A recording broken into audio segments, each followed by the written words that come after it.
मैं डॉक्टर अंतर्यामी कौशिक, मांगीलाल बागड़ी राजकीय महाविद्यालय नोखा, वनस्पति विज्ञान विभाग से। हम बीएससी भाग तृतीय के first paper ecology and environment, पारिस्थितिकी एवं पर्यावरण की पहली यूनिट के बारे में बात कर रहे हैं। अभी तक हमने इकोलॉजी, इकोसिस्टम इत्यादि के बारे में बात की। पिछले लेक्चर में हमने फूड चेन और फूड वेब के बारे में बात की।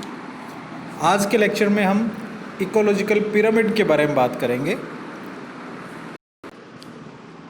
इकोलॉजिकल पिरामिड, अभी तक इकोलॉजी में हमने ये पढ़ा कि जीवित व अजीवित, बायो लिविंग और नॉन लिविंग जो कंडीशंस हैं, जो स्थितियां हैं, उनके बीच एक प्रकार की अन्योन्य क्रिया, इंटरेक्शन पाया जाता है और उस इंटरेक्शन को हम इकोसिस्टम कहते हैं।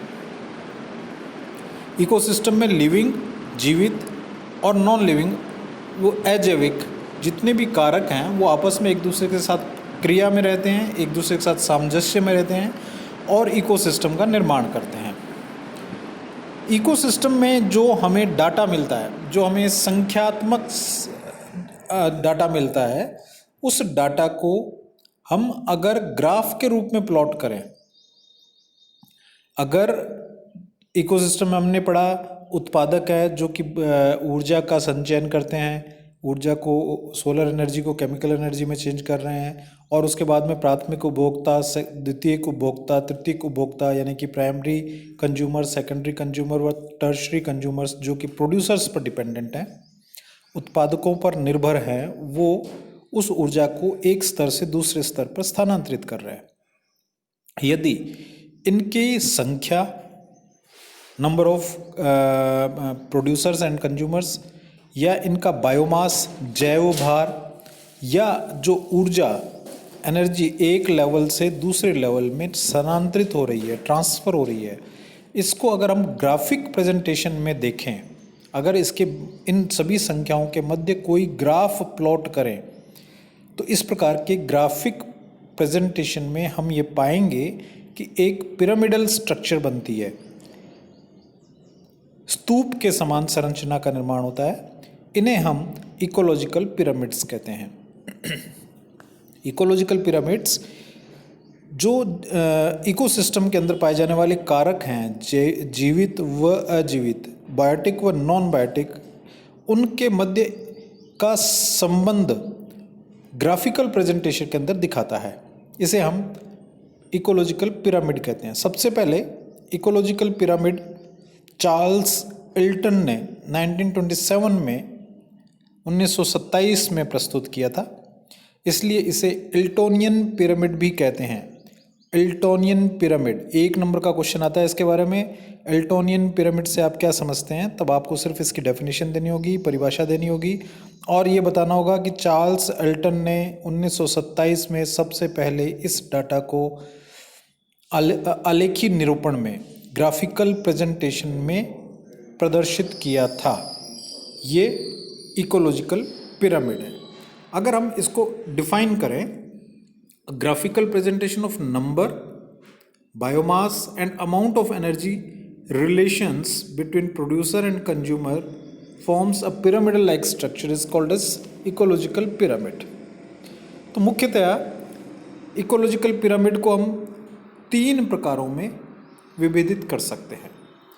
पहला आता है हमारे पास में पिरामिड ऑफ नंबर, जीवों की संख्या का स्तूप। दूसरा आता है हमारे पास में पिरामिड ऑफ बायोमास, जैव भार का स्तूप। और तीसरा आता है पिरामिड ऑफ एनर्जी, ऊर्जा का स्तूप। सबसे पहले हम देखते हैं पिरामिड ऑफ नंबर, जीवों की संख्या का स्तूप। ये सबसे पॉपुलर टाइप का पिरामिड है। इस पिरामिड में producers, primary consumers, secondary consumer, tertiary consumer व टॉप कंज्यूमर्स की संख्या के मध्य एक ग्राफिकल प्रेजेंटेशन की जाती है। यानी कि इस परिस्थिति तंत्र में उत्पादक, प्राथमिक, द्वितीयक, तृतीयक व उच्च श्रेणी के उपभोक्ताओं की संख्या के संबंध में एक आरेखीय चित्रण किया जाता है, और उससे जो स्तूप बनता है या जो पिरामिड बनता है उसे हम संख्या का स्तूप कहते हैं। इस प्रकार की पिरामिड दो प्रकार के हो सकते हैं, अपराइट और अप डाउन, सीधा पिरामिड और उल्टा पिरामिड। इसके एग्जाम्पल हम अलग अलग लेंगे। सबसे पहले हम किसी एक पारिस्थितिकी तंत्र या इकोलॉजिकल सिस्टम, इकोसिस्टम के बारे में बात करते हैं। इस चित्र में दिखाया गया आपको सीधा पिरामिड, संख्या का पिरामिड की बात कर रहे हैं हम इसके अंदर देखेंगे कि जो प्रोड्यूसर्स हैं, जो कि हरे पादप हैं, जो सोलर एनर्जी को केमिकल एनर्जी में चेंज कर रहे हैं, परिवर्तित कर रहे हैं, उनकी संख्या बहुत ज़्यादा है। वे उस एनर्जी का संचयन करते हैं कार्बोहाइड्रेट्स के रूप में। उसके बाद उस एनर्जी का उपयोग प्राथमिक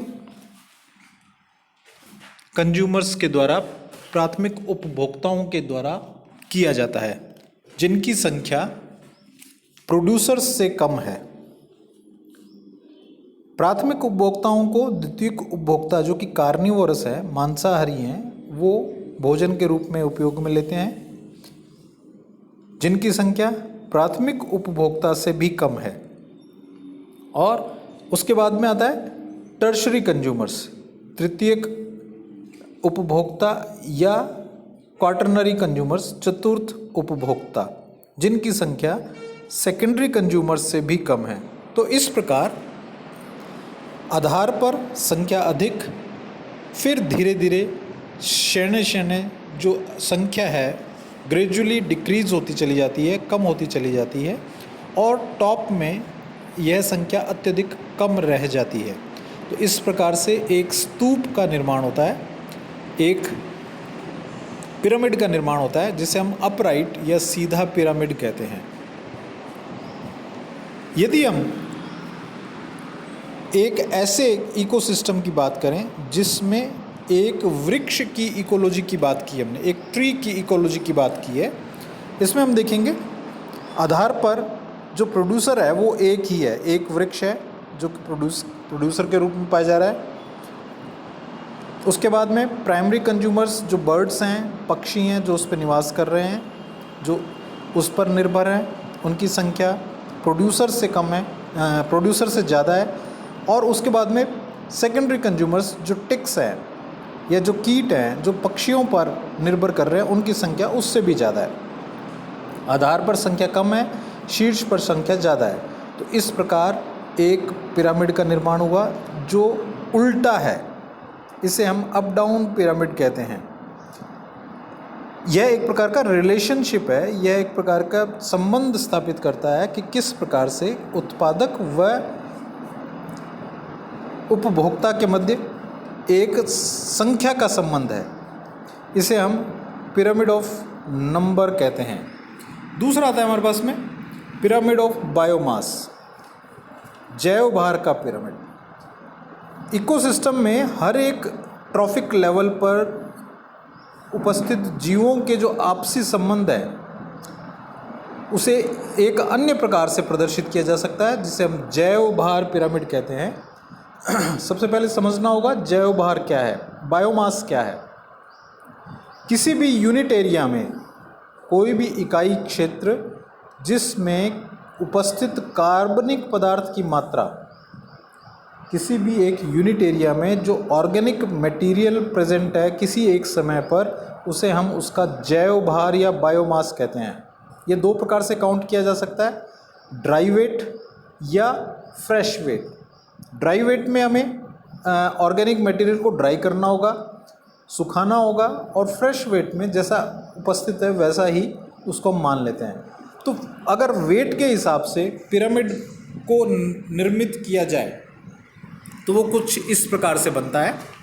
हम देखेंगे प्रोड्यूसर्स जो हैं उनकी संख्या ज़्यादा है, ज़्यादा होने के कारण वहाँ पर उनमें पाया जाने वाला ऑर्गेनिक मटेरियल ज़्यादा होगा, उनका बायोमास ज़्यादा होगा।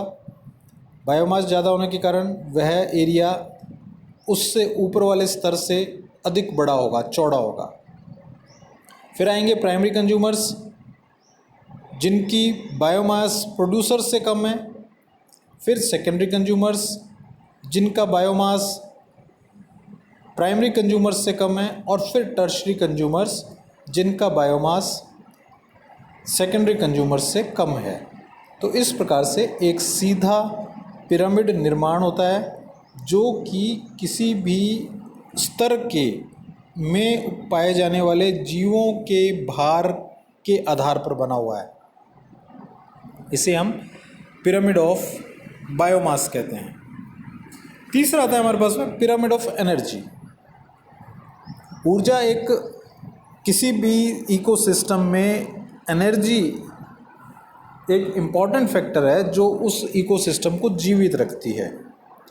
किसी भी क्षेत्र के या किसी भी स्तर के जीवों के द्वारा कितनी ऊर्जा अवशोषित की जाती है तथा उस अवशोषित ऊर्जा को रासायनिक ऊर्जा में परिवर्तित किया जाता है, यह उस इकोसिस्टम की जो सर्वाइवल है, जो उसकी जीवित रहने की क्षमता है, उसको निर्धारित करता है।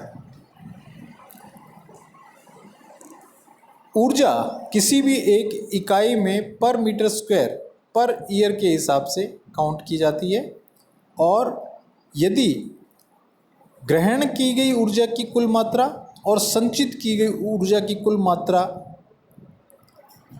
को अगर आपस में कंपेयर करें, the energy which is received and the energy which is stored, अगर इन दोनों को हम कंपेयर करते हैं तो हम इकोलॉजिकल एफिशिएंसी को परिभाषित कर सकते हैं।